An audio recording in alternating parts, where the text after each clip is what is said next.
Hey everybody, this is Hunter at Twin Pine Ford, and today I'm going to show you how to access your factory keypad reset code, which will allow you to then program your own keypad code.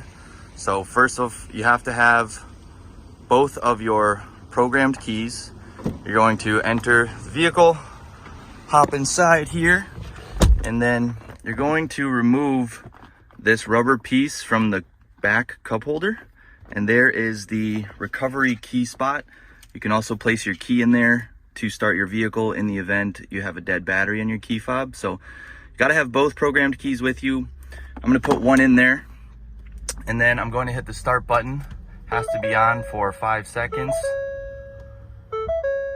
Then I'm going to turn that off, and I'm going to quickly switch the keys here and then hit the start button again.